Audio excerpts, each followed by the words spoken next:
எங்கே இருக்கணுமோ அங்கே இல்லாமல் போயிட்டான் அவன் வந்து. தேவன் இன்றைக்கு நம்ம எங்கே வச்சிருக்காரோ நம்ம அங்கே தாங்க இருக்கணும். யாக்கோபு உள்ளே வரான், ஏசா வெளியே போகிறான். இன்னைக்கு இருக்கு பாருங்க, ஏசா பாருங்க அப்படிதான் இருக்கான்.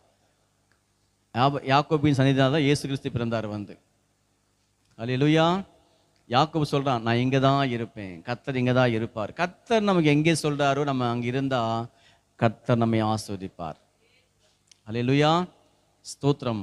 ஏசா தான் சம்பாதித்த எல்லாம் எடுத்துக்கிட்டு ஆண்டவருக்கு எங்கே பிரியமில்லையோ அங்கே போயிட்டான் வந்து. யாக்கோபு ஆண்டவர் எங்கே இருப்பாரோ அங்கே இருந்தான் வந்து. கர்த்தர் யாக்கோபை ஆஸ்வதிக்கிறாரு. இன்றைக்கு உங்களுடைய எல்லாவற்றையும் பாருங்க. சொல்லுவாங்க, இந்த வீட்டுக்கு நான் வந்தேங்க, எல்லாமே போயிடுச்சுங்க, ஒன்றுமே மீட்க முடியல, ஒன்றுமே வாங்க முடியல, எல்லாம் போச்சுங்க. சொல்லுவாங்க வந்து, ஏன் தெரியுமா வந்து, தேவ சித்தம் அங்கே இல்லை. அந்த வீடு தப்பு இல்லை, ஆண்டவர் நம்ம எங்கே வைக்கிறோம் அங்கே இல்லாமல் நம்ம